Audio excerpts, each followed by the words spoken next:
آج کی رات ایک عظیم ہستی کی شہادت ہوئی صحابہ میں سے، جن کا نام ہے علی بن ابی طالب۔ میں اپنا تجزیہ پیش کر رہا ہوں، نہ کہ کسی اور کا، غلط بھی ہو سکتا۔ تمام صحابہ میں سب سے مظلوم ہستی علی بن ابی طالب، سب سے مظلوم ہستی، جن کی اولاد کا بچہ بچہ ذبح کر دیا گیا، خود بھی شہید ہوئے اور آگے نسل بھی ساری ذبح۔ آج کی رات 21ویں روزے حضرت علی رضی اللہ تعالیٰ عنہ پر حملہ ہوا، شہید تو پھر 2 دن کے بعد ہوئے، موت تو 2 دن کے بعد واقع ہوئی، لیکن 21 کی رات تھی۔ علی بن ابی طالب بن عبد المطلب بن ہاشم بن عبد مناف بن قصی بن کلاب بن مرہ بن کعب بن لوی بن غالب بن فہر بن مالک بن نضر بن کنانہ بن خزیمہ بن مدرک بن الیاس بن مدر بن نزار بن معد بن عدنان بن اوت بن حمیسہ بن سلامان بن عوس بن بوز بن قموال بن ابی بن عوام بن ناشد بن حذا بن بلداس بن یدلاف بن طابخ بن جاحم بن ناحش بن ماخی بن عیفی بن عبقر بن عبید بن الدعاء بن حمدان بن سنبر بن یثربی بن یحزن بن یلحن بن انعوا بعیزی بن زیشان بن عیسر بن اقناد بن ایہام بن مقصر بن ناحث بن زارع بن سمی بن مزی بن عود بن عرام بن قیدار بن اسماعیل بن ابراہیم بن آذر بن ناحور بن سروج بن رعو بن فائج بن عابر بن ارفخشاد بن سام بن نوح بن لامک بن متوشال بن ادریس بن یرد بن ملحل بن قینان بن آنوش بن شیس و بن آدم علیہ السلام۔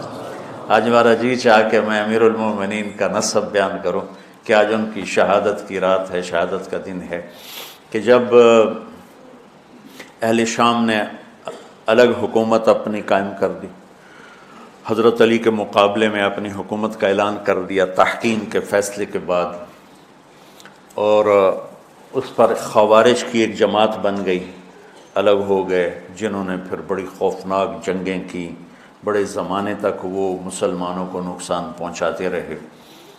تو 3 خارجی کٹھے ہوئے کہ جتنا فساد ہے نا اس کی جڑ ہے ایک عمرو بن عاص اور معاویہ بن ابی سفیان اور علی بن ابی طالب رضی اللہ تعالیٰ عنہ، ان تینوں کو قتل کر دو، فتنہ ختم ہو جائے گا۔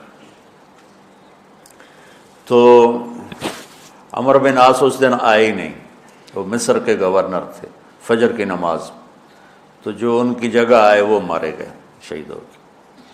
معاویہ رضی اللہ تعالیٰ عنہ پر اس نے وار کیا، لیکن وہ سر سے پھسل کے کمر پہ جا کے لگا اور کمر چھل گئی، لیکن اللہ نے زندگی بچا لی۔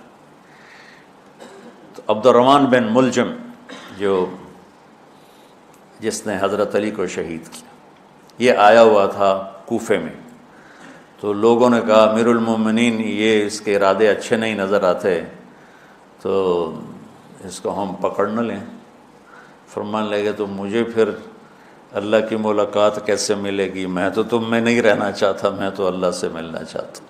حضرت علی کے ساتھیوں نے بڑی بے وفائی کی، بڑی بے وفائی کی، اس لیے میں کہہ رہا ہوں مظلوم ترین ہستی۔ بسر بن ابی ارطاط نے یمن پہ قبضہ کر لیا شام کے لشکر کی طرف سے، اور حضرت عبید اللہ بن عباس رضی اللہ تعالیٰ عنہ کے 2 بچے اپنے ہاتھوں سے ذبح کیے جیسے بکرا ذبح کیا جاتا۔ آل رسول کے 2 بچوں کو میں صنعاء میں اس مسجد میں گیا، وہیں ان کی قبریں موجود۔ تو حضرت علی بے قرار ہو کے نکلے کہ چلو اہل شام کے خلاف جہاد کریں، اور باہر شہر سے باہر جا کے خیمہ لگایا رات کو۔ صبح دیکھا تو ایک آدمی بھی نہیں آیا ہوا تھا، اکیلے تھے۔ تو پھر بڑے دکھی دل کے ساتھ واپس آئے اور اپنی داڑھی کو پکڑ کر کہنے لگے تو کب رنگین ہوگی؟ ایک دفعہ بیمار تھے تو کہنے لگے یا رسول اللہ مجھے لگتا ہے میری موت کا وقت آ گیا۔ میں نے کہا نہیں، تیری موت آئے گی جب اس خون سے یہ رنگین ہوگی، جب تیرے سر کے خون سے تیری داڑھی رنگین ہوگی اس وقت تیری موت آئے گی۔ تو اس جملے کو یاد کر کے کہتے تو کب رنگین ہوگی، تو کب رنگین ہوگی۔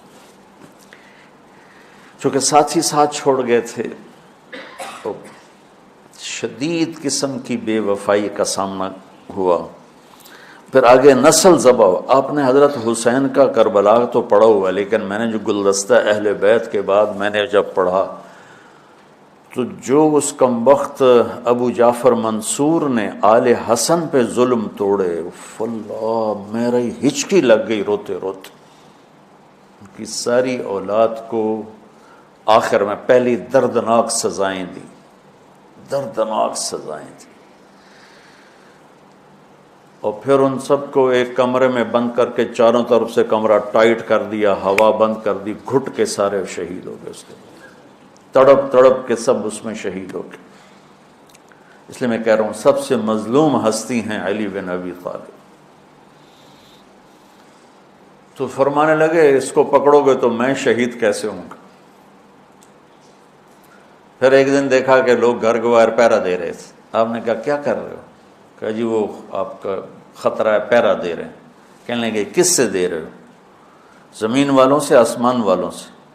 وہ کہنے لگے جی آسمان والوں سے کون دے سکتا، زمین والوں سے پہرا دینے کا۔ بیٹا جا کے سو جاؤ، آسمان والا فیصلہ کرتا ہے تو زمینی پہرے کام نہیں آتے، جاؤ، اور فیصلے آسمان سے اترتے ہیں، زمین پہ نہیں اترتے۔ تو 21 رمضان کو فجر کی نماز میں اس نے آ کے جو وار وہ سیدھا سر پہ لگا تو سر پھٹ گیا، تلوار دماغ میں چلی گئی، شور مچ گیا، پکڑا گیا۔ اب دیکھنا حضرت علی کے اخلاق۔ لوگ اکٹھے ہو گئے، حضرت زینب کو پتہ چلا تو وہ بھاگی بھاگی آئیں اور رونے لگی، واہ ابتا واہ ابتا۔ تو وہ کہنے لگا، وہ لوگ کو پٹی پٹی باندھنے لگے تو وہ کہنے لگا ابن ملجم جتنی مرضی پٹیاں باندھ لو، اب یہ مر کے ہی رہے گا، اس تلوار کو 1 مہینہ زہر میں ڈبو کے رکھا ہے پھر وار کیا ہے۔ تو اس پر تو بڑے سے بڑے حلیم کو غصہ آ جانا چاہیے، وہیں اس کا قیمہ ہو جاتا۔ اور حضرت علی کیا کہہ رہے ہیں؟ بھائی اس کے لیے نرم بستر بچھاؤ، اس کو گرم گرم کھانا کھلاؤ، اسے ٹھنڈا ٹھنڈا پانی پلاؤ۔ اگر میں زندہ رہا تو میں خود فیصلہ کر لوں گا مجھے کیا کرنا ہے، اور اگر میں شہید ہو گیا تو پھر پہلی میری درخواست ہے کہ اسے معاف کر دیں۔ یہ بتانا چاہتا تھا، اسے معاف کر دیں، اور اگر اسے میرے بدلے میں قتل کرنا چاہو تو پھر اس کو تکلیف نہ دینا، بس ایک ہی وار سے اس کی گردن اڑا دینا، اسے تکلیف نہ دینا۔ اللہ اکبر۔ آپ پڑھیں گے نا صحابہ کی سیرت تو سب سے زیادہ فضائل حضرت علی کے، سب سے زیادہ مقام اور مرتبہ تو ویسی جیسے خلفائے راشدین۔ سارے صحابہ اللہ کے ہاں مغفور محبوب، ان میں سے 10 مقرب ترین ابو بکر، عمر، عثمان، علی، طلحہ، زبیر، سعد، سعید، ابو عبیدہ بن جراح اور عبد الرحمن بن عوف۔ پھر ان 10 میں سے 4 محبوب ترین جو خلفاء بنے، پھر جیسے ان کی خلافت کی درجہ بندی ہوئی ایسے ان کے مقام اور مرتبے کی درجہ بندی ہوئی، لیکن فضائل سب سے زیادہ حضرت علی کے ملتے ہیں۔ اور یہ ایک فضیلت جو حضرت علی کو اللہ کے نبی نے سنائی، ہاتھ پکڑ کر یوں اپنے سینے کے قریب لگا کے فرمایا، اَتَرْضَىٰ أَن يَكُونَ مَنزِلُكَ مُقَابِلَ مَنزِلِي فِي الْجَنَّةِ، علی تو راضی ہے جنت میں تیرا گھر میرے گھر کے سامنے ہوگا۔ تو حضرت علی رونے لگے کہ نہیں حضرت میں راضی، میں راضی۔ تو آج کی رات اس ہستی کی شہادت ہے، فجر کی نماز میں ان کا انتقال ہوا، جن کو میرے نبی نے ابو تراب کا لقب دیا کہ تو میرے لیے ایسے جیسے موسیٰ کے لیے ہارون ہے۔ تیرا گھر جنت میں میرے گھر کے سامنے ہوگا۔ پھر آپ نے اپنی بیٹی فاطمہ سے کہا فاطمہ تو میں یہ دونوں حسن حسین اور یہ جو سویا ہوا ہے، حضرت علی جاگے نہیں، وہ سوئے ہوئے تھے، یہ جو سویا ہوا ہے ہم پانچوں آخرت میں ایک ہی جگہ پر ہوں گے، اکٹھے ہوں گے۔ تو یہ بڑے درجے کے صحابہ میں، اور اللہ کی قدرت ہے کہ اللہ نے کسی خالص ہاشمی کو حکومت نہیں دی، کامیاب نہیں ہونے دی۔ بنو عباس بھی اہل بیت ہیں لیکن ذرا دور سے، ان کے 35 حکمران آئے، 35 میں سوائے ایک کے سب کی مائیں ہاشمی نہیں تھی۔ پہلے ہاشمی خلیفہ بنے حضرت علی، والد کی طرف سے بھی والدہ کی طرف سے، اور وہ کہتے تھے تو کب رنگین ہوگی، اور موت مانگتے مانگتے یہاں تک کہ شہید ہو کے چلے گئے اور دکھوں بھری زندگی گزار۔ وَلَقَدْ رَأَيْتُهُ فِي بَعْضِ مَوَاقِفِهِ وَقَدْ أَرْخَى اللَّيْلُ سُدُولَهُ وَغَارَتْ نُجُومُهُ وَهُوَ قَائِمٌ يُصَلِّي فِي الْمِحْرَابِ قابضاً على لحيته يتململ تململ السليم ويبكي بكاء الحزين ويقول للدنيا إلي تغررت وإلي تشوقت وإلي تزينت وإلي تشوفت من قلة الزاد وبعد السفر ووحشة الطريق آيتها الدنيا غري غيري قد بتتك الثلاث عمرك قصير ومجلسك حقير وخطرك يسير من قلة الزاد وبعد السفر ووحشة الطريق۔ یہ درد بھری فریاد ان کی روز ہوتی تھی، رات ایسے تڑپتے تھے جیسے سانپ کا ڈسا تڑپتا ہے، اور ایسے روتے تھے جیسے دکھوں کا مارا روتا ہے۔ شہید ہو گئے۔ حضرت حسن کو حکومت ملی، ہاشمی کے بیٹے، ہاشمیہ کے بیٹے 6 مہینے بعد چھوڑ کے دستبردار ہو گئے۔ پھر بنو عباس کے 35 خلفاء میں امین کو حکومت ملی۔ امین کی ماں بھی ہاشمی تھی، باپ بھی ہاشمی، ہارون باپ اور زبیدہ ماں۔ زبیدہ ہاشمیہ تھی اور ہارون ہاشمی تھا۔ مامون اس کا بھائی باندی کا بیٹا تھا، امین زبیدہ کا بیٹا تھا، اور ہارون نے زبیدہ کے پریشر میں وصیت نامہ امین کے لیے لکھوایا، اور بعد میں مامون، کہ پہلے خلیفہ امین ہوگا، امین کے بعد مامون ہوگا۔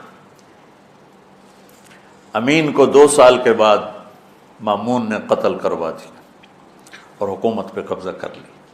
کسی خالص ہاشمی کی حکومت نہیں چلی، اور امام حسن نے حضرت امام حسین کو بلا کے فرمایا کہ میرے بھائی ایک وصیت کرتا ہوں جب انتقال کا وقت، کہ میں نے دیکھ لیا ہے اللہ نے ہمیں نبوت دی ہے، ہمیں حکومت نہیں دے گا۔ حضرت حسن کو اللہ نے اللہ کے نبی والی فراست دی تھی۔ امام حسن اس فراست کے مالک تھے جو اللہ کے نبی کو اللہ نے دی تھی، وہاں سے حصہ ملا تھا فراست کا۔ عجب عجب باتیں فرمائیں۔ جب حضرت علی نے مدینہ چھوڑنے کا ارادہ کیا، ابا جان مدینہ نہ چھوڑو، مدینہ نہ چھوڑو، آپ اکیلے ہو جاؤ گے، آپ تنہا ہو جاؤ گے، مدینہ نہ چھوڑو۔ تو امین کو مامون نے قتل کروا دیا، اور پھر اس نے خود 20 سال حکومت کی۔ تو اللہ تعالیٰ نے اہل بیت کو حکومت سے گندہ ہی نہیں ہونے دیا۔